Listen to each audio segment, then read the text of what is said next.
안녕하십니까. 저는 개미청년단 천다희 청년입니다. 제가 오늘 이야기하고 싶은 것은 앞서 계속해서 이야기했던 것처럼 우리가 지투국가로 나아가기 위한 전략이 필요한데, 그 전략 중에서 제가 이야기하고 싶은 것은 그렇다면 지투국가로 나아가기 위해서 우리가 어떤 정신을 가져야 하는가, 어떤 결단이 필요한가, 어떤 다짐이 필요한가, 이것에 대해서 이야기하고 싶습니다. 여러분은 혹시 지투국가가 무엇인지 잘 알고 계셨습니까?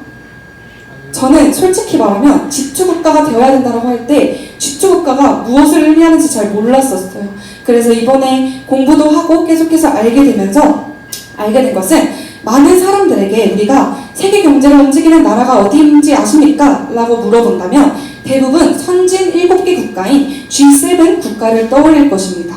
이 G7 국가는 미국, 프랑스, 영국, 독일, 일본, 이탈리아, 캐나다 등 7개의 나라를 이야기합니다. 이 나라는 매년 정상회담에 모여서 세계 정세에 대해서 논의하고 각국의 경제 정책을 조율하는 일들을 하고 있습니다. 이 국가들이 막강한 경제력 때문에 우리는 이 회의 결과에 인해서 전 세계가 왔다 갔다 한다는 것입니다. 그런데 요즘에 이 G7의 지배력이 흔들리고 있습니다. 왜냐하면 이것보다 더 큰 영향력을 행사하는 세력이 등장했기 때문입니다. 그것이 바로 미국과 중국 두 나라를 가리키며 G2 국가라고 이야기합니다. 이제는 G7에서 G2 국가가 전 세계의 경제를 주도하는 흐름의 변화로 변화되고 있다는 것입니다. 아멘. 오늘 이야기하는 것은 우리나라 또한 이 G2 국가의 반열의 흐름에 서야 한다는 것입니다. 현재 대한민국은 너무나도 중요한 기로에 서 있습니다. 대한민국이 공산화가 되어서 북한에 편입되느냐, 아니면 자유통일을 이루고 세계 G2 국가가 되어서 인류 역사에 기여하느냐라는 이 판단을 하는 결정적 시간에 우리 대한민국이 서 있다는 것입니다. 그러기 위해서 반드시 우리가 해야 할 것은 대한민국의 공산화를 막아야 한다는 것입니다. 이전 시간들을 지나오신 어른분들은 아시겠지만 오늘날 많은 이들이 잊고 사는 것이 무엇입니까? 대한민국은 이승만 대통령이 세웠고 박정희 대통령이 일으켰다는 것입니다. 그런데 건국전부터 지금까지 계속해서 대한민국을 공산화시키려는 움직임이 있습니다. 바로 주사파 세력입니다. 그런데 많은 국민들이 이것을 알지 못하고 있습니다. 일상 속에 너무나도 자연스럽게 이런 것들이 녹아 있습니다. 국민들이 먹고 살기에 바빠서 대한민국의 현주소를 잊고 살아가고 있다는 것입니다.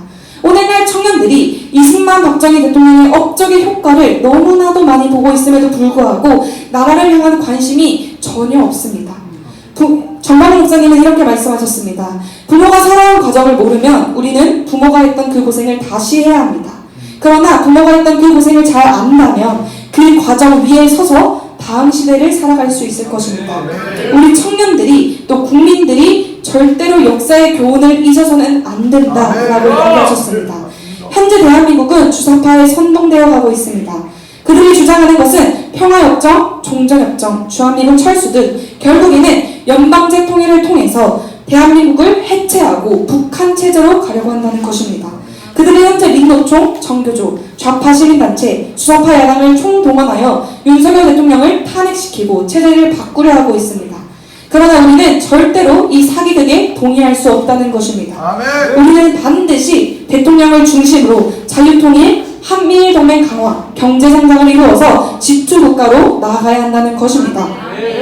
이를 위해서 우리 대한민국 국민이라면, 또한 나라를 사랑한다면, 자유를 사랑한다면 다 함께 주사파를 척결하고 자유통일을 이루어내어야 한다는 것입니다.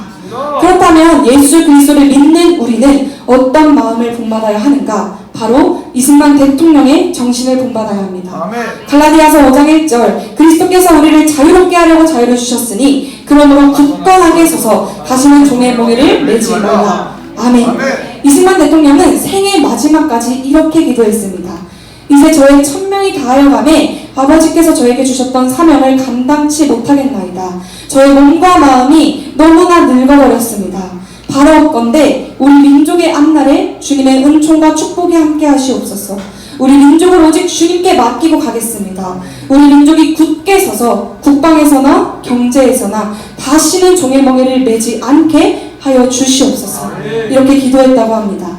여러분, 이승만 대통령이 이렇게까지 대한민국을 부강시킬 수 있었던 것은 절대로 이승만 대통령이 뛰어나서가 아니었습니다. 그가 하나님만을 붙잡았기에 가능했던 것입니다. 아멘. 예수 그리스도를 믿는 우리는 함께 모이지만 그저 혈과 육으로 모이는 것이 아닙니다. 예수 그리스도의 이름으로 모이는 것입니다. 아멘. 그래서 우리의 표가 무엇입니까? 예수 한국 복음 통일입니다. 에베소서 6장 말씀, 우리의 싸움은 혈과 육이 아니요 통치자들과 권세자들과 어둠의 주관자들과 하늘에 있는 악한 영과 싸우는 것이라고 말씀하셨습니다. 여러분, 우리는 절대로 혈과 육으로 싸워서는 안 됩니다. 우리가 싸워야 할 것은 오직 예배입니다. 아멘. 광화문에 우리가 모여서 무엇을 합니까? 그곳에 모여서 예배하는 것입니다. 아멘. 우리의 외침은 사람들에게는 물론이요 하나님께 부르짖는 것입니다.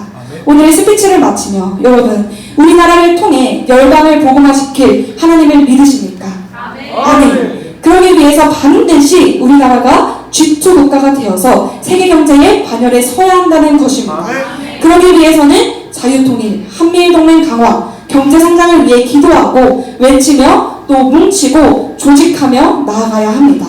우리 여기 모인 한 사람 한 사람이 깨어일어나 광화문에서 함께 모여 기도할 때 우리의 기도를 들으시고 반드시 역사하실 하나님을 믿습니다. 아멘. 감사합니다. 아멘.